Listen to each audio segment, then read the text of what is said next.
सारे नौजवान बैठे, सारे नौजवान बैठे, इतना कमजोर कोई नहीं है जो रोजाना सलातुत तस्बीह ना पढ़ सके। पढ़ सकता है नहीं हर नौजवान? अगर सीख ले तरीका, हर नौजवान एक मर्तबा रात में सलातुत तस्बीह पढ़ सकता है। इतने मजबूत लोग हैं, इतने मजबूत लोग हैं। लेकिन नहीं, ये मजबूती ताकत की नहीं होनी चाहिए, और जिस्म की ताकत से भी उतना काम नहीं बनता जितना रब की रहमत से काम बना करता है। रब की रहमत से जितनों ने गर्दनें मैदान जंग में कटाई, हर परवरिश के पीछे एक जियाली मां का हाथ है। पढ़ लो सारी तारीख। अलीजान बाबा की महफिल में बैठे हो, ये भी किसी पारसा मां का लाल होगा जिसकी रियासतें और इबादतें इतनी बुलंद हुई कि अल्लाह ने इसको विलायत का दर्जा अता किया। क्या बात है, क्या बात है, बहुत खूब। अगर माएं दीनदार होती हैं तो औलाद नेक हो जाती, लेकिन अगर माएं दीन के नाम पे बुज़दिल हो तो फिर औलादों में शेरे खुदा पैदा नहीं होते। ये याद रखिए, औलादों में फिर बहादुर पैदा नहीं होते। इसलिए माओं का बहादुर होना जरूरी है, और बहादुरी से मतलब है माओं का दीनदार होना जरूरी है। जो किचन में मोबाइल बजा के आटा गूंद रही है, उस रोटी को खाने वाला फजर में उठेगा? नहीं उठेगा। बताओ यार, उठेगा? अगर मां बिना दुपट्टे के खाना बना दे तो फिर उस रोटी को खाने वाले के दिल में दुरूद का जज्बा पैदा होगा? नहीं हो सकता।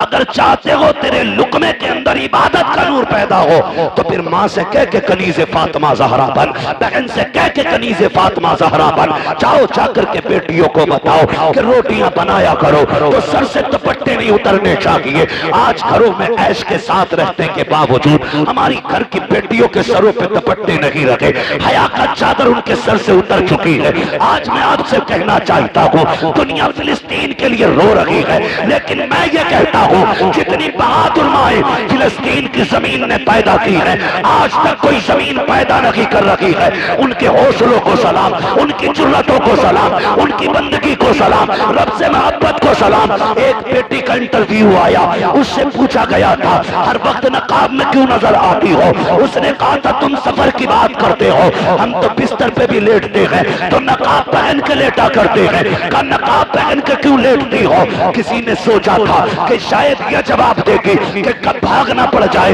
इसलिए नकाब पहन के लेटते हैं, लेकिन उसके जवाब ने पूरी दुनिया को झंझोड़ के रख दिया था। बच्ची ने कहा था कि हमारी जमीन पे बमबारी हो रही है, कब जाने कहाँ जाने, किस जगह बम गिर जाए और छत गिर जाए, कब उसके नीचे मलबे में दब के मर जाए। हम नकाब इसलिए पहनते हैं अगर किसी छत के नीचे हम दम दब के मर जाए और लोग लाशें निकालने आए तो हमारे जिस्म के ऊपर नकाब का पहरा होना चाहिए ताकि किसी की नजर हमारे बदन पे न पड़ने पाए।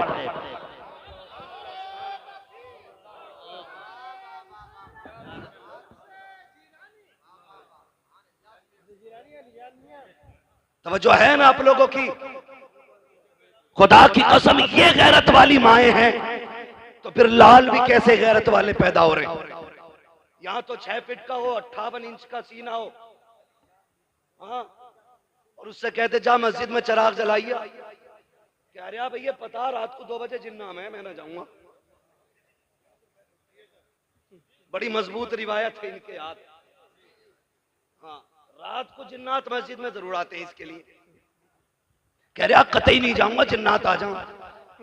कद कितना है? 6 फीट। सीना कितना है? 58 इंच। 56 किसी वजह से नहीं कह रहा हूं, 58 इंच सीना, कद 6 फीट, कद 6 फीट। अच्छा खासा लहीम शहीम, चिराग जलाते तो कह रहा जिन्ना में। ये इसका नजरिया है। उन माओं के लालों को देखो, उम्र 6 साल है, कद 1.5 फीट है, छोटे छोटे हाथ हैं, खा नहीं पा रहे हैं, बोनिया दूध की हाथों में है, हाथ में दूध का फीडर लेकर के बड़े बड़े बहादुरों के आगे AK-47 साल इसलिए दुश्मन सामने खड़े हैं, किसी के हाथ में बम है, किसी के हाथ में गन है, लेकिन उन माओ के लालों को सलाम करो 6 साल की उम्र में भी आंखों में आंखें डाल के कहते हैं तूने समझ क्या रखा है, हमने मोहम्मद का कलमा पढ़ा है, हम जान दे सकते हैं, ईमान नहीं दे सकते। मगर कब होगा?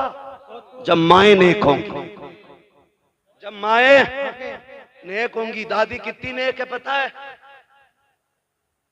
पोते की शादी आ जाना, पैर नीचे नहीं रख रही है कारी साहब को, उड़ उड़ के कह रही है 7 दिन पहले गीत शुरू कर दो।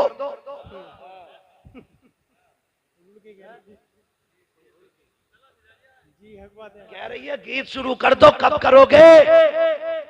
7 दिन रह गए, मेरी अम्मा शादी में 7 दिन है और तेरी मौत का एक लम्हा भी बाकी नहीं है। ये तो पता है कि बारात 7 दिन बाद जाएगी, लेकिन अगली सांस की गारंटी नौजवानों है गारंटी? सारे बोले है गारंटी? नहीं गारंटी ना। हुए नाम वर्बे निशा कैसे कैसे, जमी खा गई आसमां कैसे कैसे। कह रही है 7 दिन रह गए, गीत शुरू कर दो। लड़का अगर हाफिज जी ढाल लिया तो कह रही है कि मैयत बनवागा क्या घर की? और ढोलक में मीरे महफिल बन के बैठती है। हाँ, बारी लगा रही है, अब तू गा, अब तू गा। और जब परमल बट रहे तो कह रहे हैं पहले दादी को दो। सेव कहते परवल खीले ना, खीले ना, पहले दादी को दो। क्यों? कि इसका सबसे बड़ा कारनामा,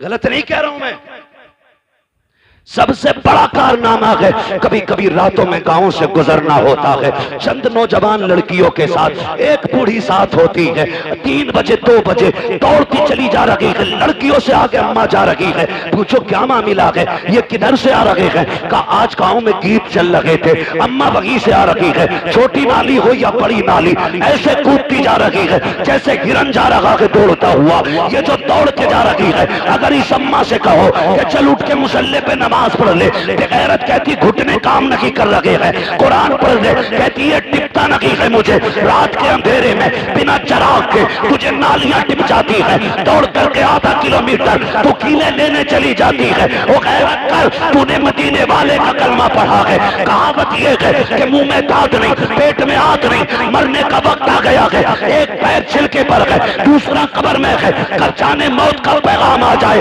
ए मेरी माँ मुसल्ला बिछा ले, रब को मना ले, पूरी जिंदगी गुनाह किए गए, आज रो के रब को दिखा दे, खुदा की कसम कब्रिस्तान में जा, दफन हो जा, रब को राजी करके जा। अगर बत्ती की जरूरत नहीं है, तेरी कब्र से मुझको अंबर की खुशबू आनी शुरू हो जाए।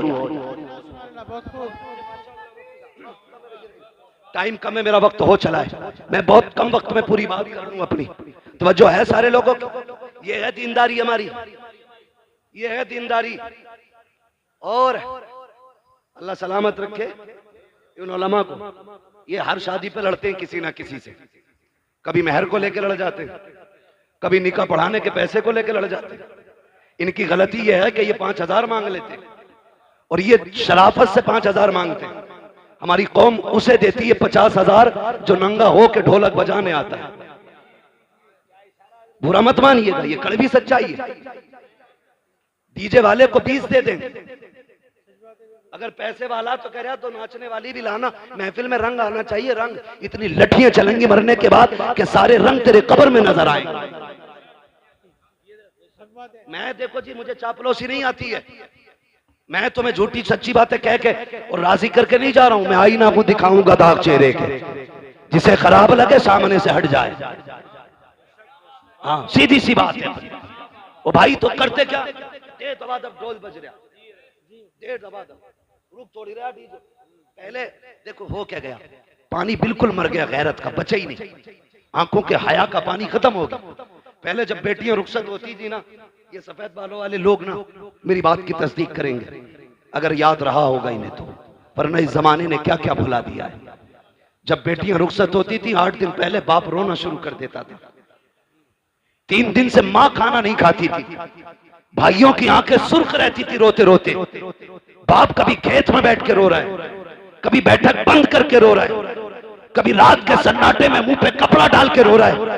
कोई कहता था क्यों रो रहा है? कहता था जिसे 22 साल सीने से लगा के पाला, आज वो बेटी जाने वाली है।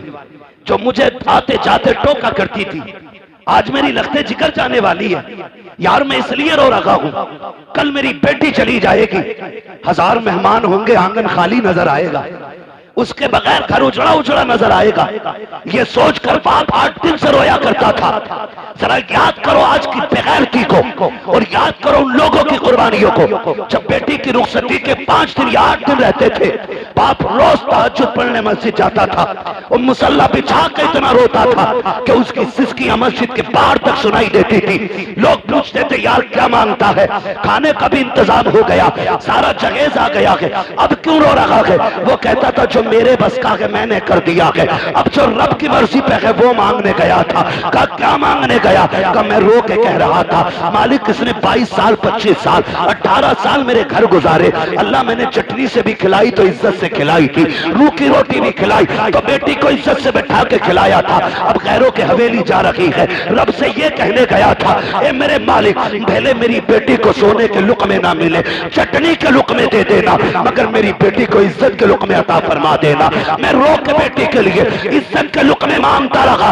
आज मैं पूछना चाहता हूँ कल बेटी रुखसत होने वाली होती है और बेगैरत भाई डीजे बजाता है, जश्न मनाता है, क्यों गैरत मर चुकी है, बगैर रुखसत हो रही है, या मुसीबत को सर से डाल रहे हो इसलिए जश्न मना रहे हो। यही वजह है कि बहनों के घर भी बर्बाद रहते हैं और उनके मैके भी बर्बाद रहते हैं। अगर ये चाहते हो कि बहन बेटियों के मैकों में आबादी रखे तो गाने ना बजा, डीजे ना बजा, मुसल्ले बिछा, रो के दिखा, रब को आवाज दे। खुदा की कसम जिसने दुनिया बनाई है वो तेरी बेटी के मुकद्दर को फिर से बना भी सकता है। सवार शर्म आनी चाहिए हमारी। फिलिस्तीन में बम गिरते रहे, मेरी कौम डीजे पे नाचती रही, बच्चों के हाथ पैर कटते रहे, मेरी कौम डीजों पे नाचती रही। कौन सा मुंह दिखाएंगे हम हुजूर को? मुझे भी तो बताओ ना। अगर किसी फिलिस्तीनी ने आका की कलाई पकड़ के ये कह दिया ना हुजूर हम तो पानी पानी को तरस रखे थे और ये शराब के नशे में डूबे हुए थे, खुदा की कसम कोई बचाने वाला नसीब नहीं होगा, कोई नहीं होगा बचाने वाला नसीब। वो फिलिस्तीन का भूखा बच्चा जिसको 1 रोटी मिली और न जाने कितने दिन के बाद मिली थी, वो रोटी को देख के इतना खुश हो रहा था छोटा सा बच्चा कि लोग 10 लाख की फ्री मिलने वाली गड्डी को देख के इतना खुश नहीं होंगे। किस कमाल की उसकी भूख थी कि वो 1 रोटी के लिए इतना उछल उछल के मुस्कुरा रहा था, हंस रहा था, कभी चूमता था कभी सीने से लगाता था। क्या भूख थी उसकी। अब मुझे रुक के जरा बताओ, फिलिस्तीन के लोग तो 1-1 रोटी को तरस जाएं, 1-1 घूंट पानी को तरस जाएं, और मेरी कौम बारातों में जाकर के गैर के फ्री के खाने को टोंगे के टोंगे टेबल के नीचे फेंके। कौन से मुंह से हुजूर का सामना करोगे? किस मुंह से कब्र में जाके आका से कहोगे कि प्यास लगी है या शफाअत चाहिए? ओ भाई याद रखो, मेरे इमाम ने कहा था आज ले उनकी पनाह, आज मदद मांग उनसे, कल न मानेंगे कयामत में आकर मान गया। बहुत खूब माशाल्लाह सुभान अल्लाह। भाई अगर अल्लाह ने दिया है तो शुक्र अदा करो, और शुक्र का मतलब यह है कि 1 रुपया, 1 रोटी, 1 लुकमा चावल का 1 दाना भी जाये न करना, जाये मत करना। खिला दो किसी भूखे को, दे दो किसी जरूरतमंद को। हालात हमारी कौम के बहुत ज्यादा बिगड़ते जा रहे। 8-8 दिन डीजे बजा करके फिर अपनी कौम में शोहरत लिखवाना चाहते हैं हम लोग। मेरा तो सीधा सा सवाल है, कारी साहब अगर किसी से ये कहा जाए ना डीजे क्यों बजाया था, कह रहा लड़के नहीं माने। अब्बा कह रहा कि लड़के नहीं माने, क्यों? कब कह रहे थे शादी 1 ही बार हो अब्बा, शादी के 3 बार चांसेस और भी हैं, है ना? एक वक्त में 4 निकाह बंदा कर सकता है, लेकिन जिंदगी एक ही बार मिलनी है। अगर तुझे लग रहा है शादी एक बार हो रही है तो मौत भी एक ही बार आनी है। कह रहा बालक ना माने, अब्बा से पूछो रिश्ता अपनी मर्जी से किया या लल्ला ने ठोक बजा के कर लिया। कह रहा ना, उसमें तो हम गए थे। तो मैंने कहा ये बता दे, रिश्ते में तो तू अब्बा था, डीजे में ये अब्बा कैसे हो गया? हमारे यहां तो अब्बा की चलती है तो हर जगह चलती है, हर जगह चलती है जी। तो अब्बा कह रहा लल्ला ना माना, लल्ला को पकड़ लिया इमाम साहब ने मस्जिद में। क्यों भाई यार, तुम तो कम से कम शर्म कर लेते। तो लल्ला अपने सिर की उसके सर पे डाल लिया। कह रहा बताऊं, मैं तो मना कर रहा था, लेकिन मेरा वो दोस्त ना गुड्डू, वो कह रहा बस खाली तू हाँ कह दे, खर्चा सारा मेरा। तो सुनो गुड्डू पप्पू के यारो, इस गुड्डू पप्पू का हाथ पकड़ कब्रिस्तान लेके चल, कुछ और नहीं कहना है। एक कब्र के पास बैठा और उससे इतना पूछ क्या मेरे साथ यहां लेटेगा, यहां लेटेगा मेरे साथ, आएगा इस अंधेरे में? जाहिर है जवाब क्या होगा? नहीं आएंगे। क्या जवाब होगा? नहीं आऊंगा। यही होगा ना कि नहीं आना, यहां तुझे अकेला आना है। तो सीधी बात कह दे, अगर यहां अकेला आना है तो फिर हिसाब भी मुझे ही देना होगा। कहा हाँ, तो फिर कह दे जब हिसाब मुझे देना है तो मेरे गुनाहों में तू इजाफा क्यों कर रहा है? सीधी सी बात। मेरे भाई नौजवानों, बदलो अपने आप को, जिंदगी के उसूल बदलो, अपने रवैये बदलो, तौर तरीके बदलो, सच्चे मुसलमान बनो, पक्के मुसलमान बनो।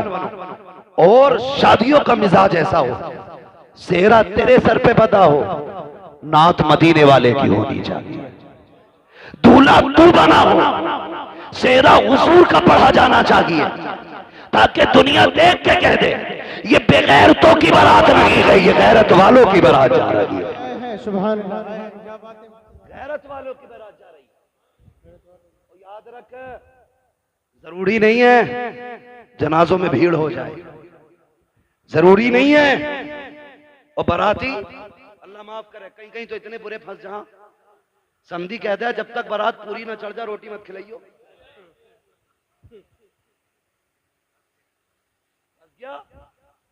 40 किलोमीटर चल के गया था बाइक से, अब वहां दूल्हा के साथ फैलना है तो पैर ऐसे उठ रहे हैं कि इधर एक उधर, गिरते पड़ते दूल्हा के साथ टहलना।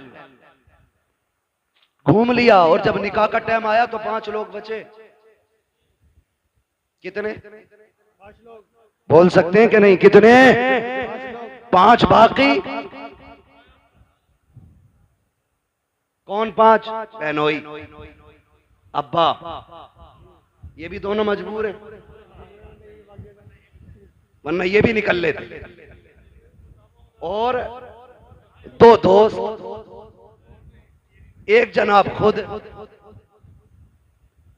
और कौम की हालत देखो, कहने को हम बहुत पक्के मुसलमान हैं, और जब दूल्हा को कलमा पढ़ाओ ना तो करवट वाला कह रहा है ला इलाहा ला इलाहा ला इलाहा, कह रहा ला इलाहा, तो इसे ला इलाहा कहने में मुसीबत आ रही है। इल्लल्लाह पे जाके इसकी सांसें टूटती है। करवट वाला कह रहा इल्लल्लाह, आरे मार रहा हो, किसी को भी कह रहा है इल्लल्लाह, वो भी रूठ जाता।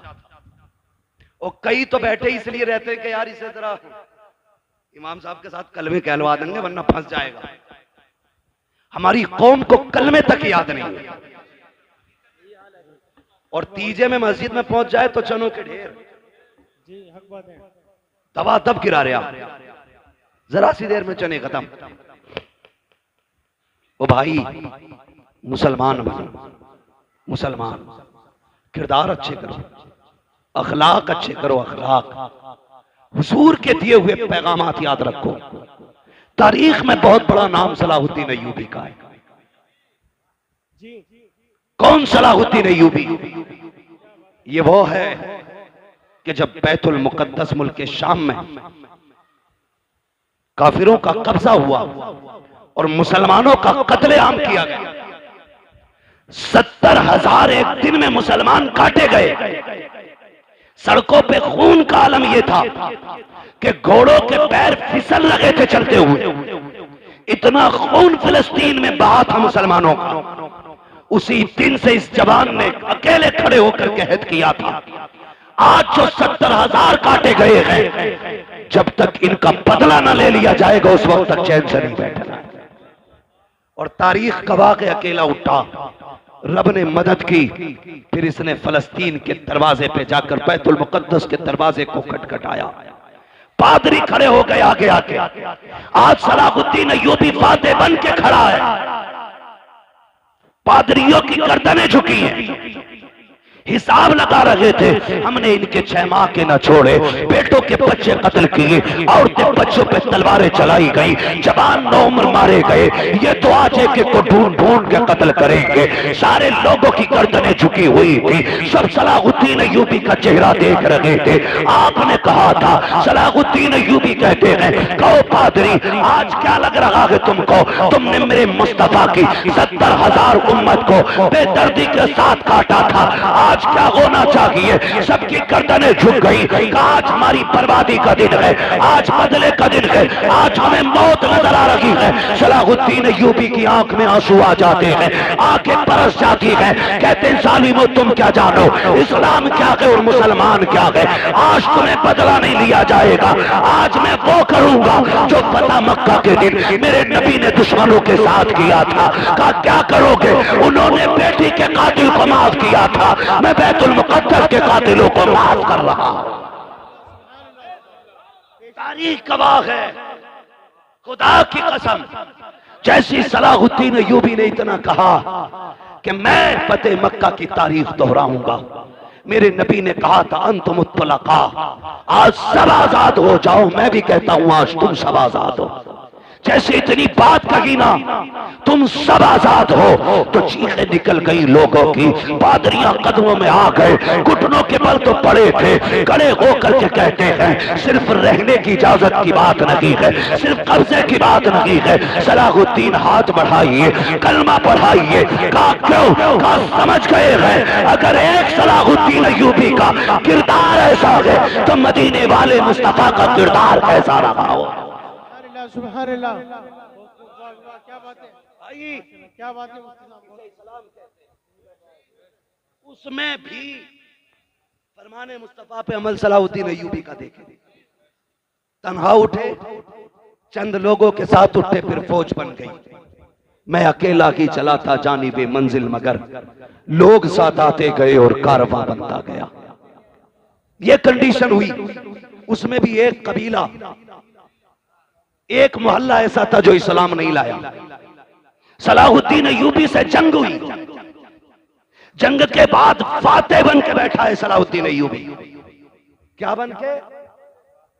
आज तो मिंबर या जीत जाए ना, कह रहा देखूं ऐसा गली वाले को। यही बात है, यही बात है भाई। कोई बैठा हो तो बुरा ना मान लो, ये पूरे हिंदुस्तान की कंडीशन। कह रहा बस जीतन दो। मेरी पतंग थी, इसने इमली का स्टिकर लगाया, देख लूंगा इसे। जबकि 5 साल के लिए बना। तो इतना गुरूर है, इतना घमंड है। सलाहुद्दीन अय्यूबी जिसने बैतुल मुकद्दस फतह किया, जिसने बैतुल मुकद्दस पे ला इलाहा इल्लल्लाह का परचम लहराया, वो एक कबीले पे हमला करता है। यानी कि हमला अपनी तरफ से नहीं, उस कबीले की फौज आई, आमने सामने टकराव हुआ। जब फातेह हुए सलाहुद्दीन अय्यूबी, एक खातून दौड़ती हुई आई। उसने कहा, सलाहुद्दीन तू तो फातेह है ना, तूने कब्जा किया हमारी बस्ती पे। कहा क्या बात है? कहा मेरे 4 बच्चे, इस जंग की भागम भाग में ना मेरे बच्चे गायब हो गए। अपनी फौज से कह के ढूंढ के लाए। इतना सुना, जुब्बा संभाला, साफा अमामा सर पे रखा, तलवार लटकाई, घोड़े पे बैठने लगे। खातून ने कहा तू किधर चला? कहने लगे मां तेरे बच्चे ढूंढ के लाने। औरत मुसलमान नहीं थी, कलमा पढ़ने वाली नहीं थी। कहा मां तेरे बच्चे ढूंढ के लाने। ये कह के घोड़े को निकाला, चले गए। सुबह से शाम हो गई, बस्तियां छान डाली, गलियां छान डाली, चलते चलते थक जाते हैं, जंगलों को छान डाला, एक दरख्त के नीचे पहुंचे। शाम के वक्त में 4 बच्चों को सहमे हुए पाया, डरे बच्चों को लिया, अपनी सवारी पर बैठाया, अपने खेमे में आए। माँ बैठी हुई थी। कहा माँ बता यही तेरे बच्चे है कि नहीं?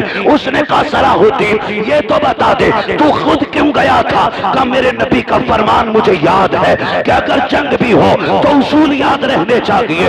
बीमारों पे हमला नहीं करना है, कमजोरों को नहीं मारना है, निहत्तों पे तलवार नहीं उठानी है, बच्चों और औरतों को नहीं मारना है। कहा माँ जब तू मेरी रियाया में आ गई अब तेरी जिम्मेदारी मेरे सर आ गई थी। इतना सुना, औरत कदमों में कहने लगी सलाहुद्दीन अब अपना बना ले, कलमा पढ़ा दे। जिसका फरमान इतना मीठा है उसका अपना किरदार कितना प्यारा रहा हो। सुभान अल्लाह, सुभान अल्लाह। वो अंधेरा की भला था कि कदम राह पे थे, रोशनी लाई है मंजिल से बहुत दूर हमें। नौजवानों आज भी हम अल्लाह के वली हो सकते हैं, लेकिन शर्त यह कि किसी ने इमाम गजाली से कहा था दुआएं कब मकबूल होती हैं, तो आपने 2 बातें कही थी। इन दोनों बातों को याद रखना और पल्ले बांध लेना। बता दूं, इमाम गजाली से किसी ने कहा दुआ कब और कैसे मकबूल होती है? फरमाने लगे 2 काम कर लो दुआएं कबूल होने लग जाएंगी। कहा क्या? कहने लगे जब भी बोलना सच बोलना और जब भी खाना हलाल खाना। क्या बात है? झूठ छोड़ दो, हराम खाना छोड़ दो, फिर हाथ उठने में देर होगी, अल्लाह कबूलियत में देर नहीं फरमाएगा। करेंगे इंशाअल्लाह ऐसा, हलाल रोजी खाएंगे इंशाअल्लाह। ऐसा बंदा जो सूद ब्याज या हराम का बिजनेस करके रोटी खिला रहा है उसके दरवाजे का पानी भी मत पीना, पानी भी मत पीना। हक बात है। कारी साहब, दमिश्क की जामा मस्जिद के दरवाजे पे एक छोटा सा बच्चा जूतियां नमाजियों की साइड करता था। आधे जूते इधर कर देता था, आधे जूते इधर कर देता था। एक दिन जब लोगों ने उसको रोका और पूछा ये क्या करता है, ये क्या करता है? आधी जूती इधर कर देता, आधी इधर कर देता है। उसने कहा मैं बांट देता हूं। छोटा बच्चा था 8-9 साल का। कहा क्या बांट देता है? उसने कहा मैं नेक लोगों के जूते अलग कर देता हूं, गुनाहगारों के जूते अलग कर देता हूं। उम्र कितनी? 8-9 साल उम्र का बच्चा। समझ कितनी? जूते देख के बता देता है कि ये जन्नती का जूता है या जहन्नमी का जूता है। जी बिल्कुल। जूते अलग का क्या करता है? का मैं जूते बांट देता हूं। किधर? का जो ये दाहिनी तरफ होते हैं ये जन्नतियों के जूते होते हैं, और जो बाईं तरफ होते ये गुनाहगारों के जूते होते।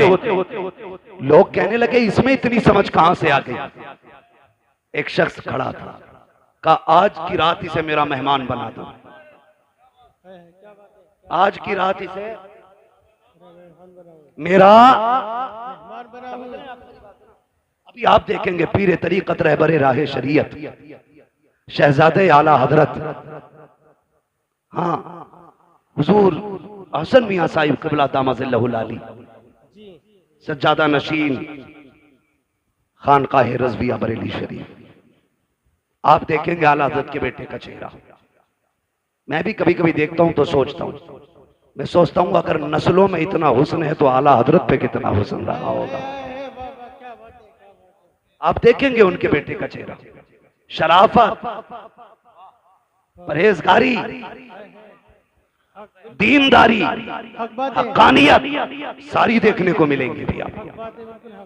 और जब वो आ जाए ना उस वक्त मुझे कहना ना पड़े, पहले बतौर मशवरा कह दे रहा हूं आपसे, जो किसी से मुरीद ना हो ना आला हजरत के बेटे के हाथ में हाथ दे देना। आला हजरत के बेटे के हाथ में हाथ दे देना। क्योंकि आला हज़रत ने कहा था तुझसे दर, दर से सग, सग से है मुझको निस्बत, मेरी गर्दन में भी है दूर का डोरा तेरा,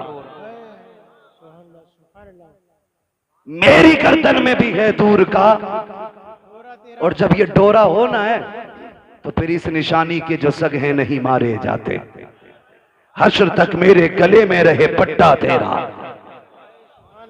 हश्र तक मेरे गले में रहे पट्टा तेरा। बच्चों को भी डाल देना उनके कदमों में, जवान भी पड़ जाना उनके कदमों में, इसलिए कि जब किसी से बैत हो जाता है ना तो फिर सिलसिले की बरकतें मिलना शुरू हो जाती है। तो देखेंगे आप एक अच्छी नस्ल का अच्छा शहजादा आने वाला है। वो इसलिए अच्छे नहीं महज के वो खान साहब है, वो इसलिए महज अच्छे नहीं क्योंकि वो काबुली पठान है, वो इसलिए सबसे अच्छे हैं क्योंकि वो शहजादा इमाम अहमद रजा खान है, इसलिए अच्छे हैं। उनको देखेंगे आप, बैठे रहिएगा इंशाल्लाह आने वाले। बस मैं बात समेटने लगा हूं, मेरे बाद महफिल की कार्रवाई जारी रहेगी। कहा कि ये बच्चा आधे जूते इधर कर देता, आधे इधर, इसमें ये फिरासत कहां से आई? तो एक ने कहा कि आज इसे मेरा मेहमान बना दो। ले गया वो, अगले दिन बच्चे को लाके वहीं छोड़ दिया। अब जब बच्चा जूते उठा रहा है तो अब जूते समझ में नहीं आ रहे बच्चे के।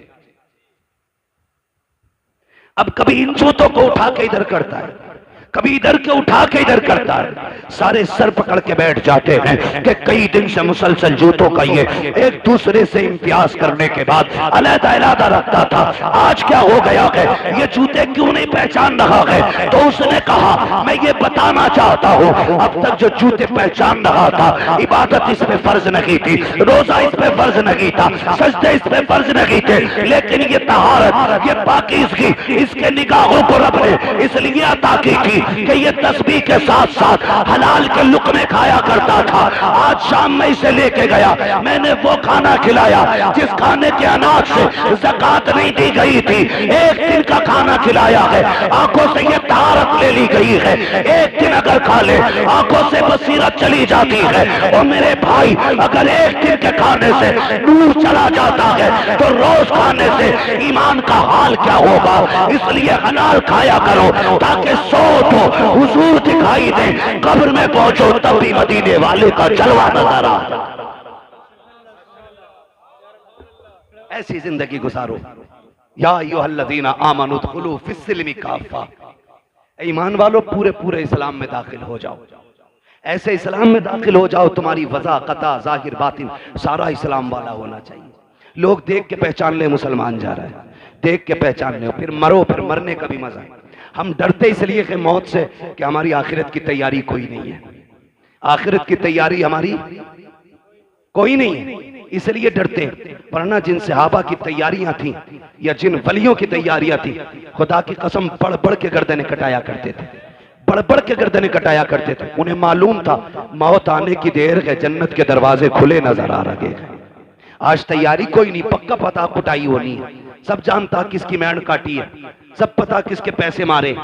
अब आखिरी टाइम रो रहा है। ओ मेरे भाई खुदारा जिंदगी अच्छी गुजारो और ऐसी जिंदगी गुजारो कि जब कफन में लेटो और तुम्हारा जनाजा चले तो बताने की जरूरत न पड़े बंदा कैसा था, कौन था। तेरे जनाजे की खुशबू उछल उछल के कहे लहद में इश्क रुखे शह का दाग लेके चले, अंधेरी रात सुनी थी चराग लेके चले, तेरे गुलामों का नक्शे कदम है रागे खुदा, वो क्या भटक सके जो ये सुराग लेके चले।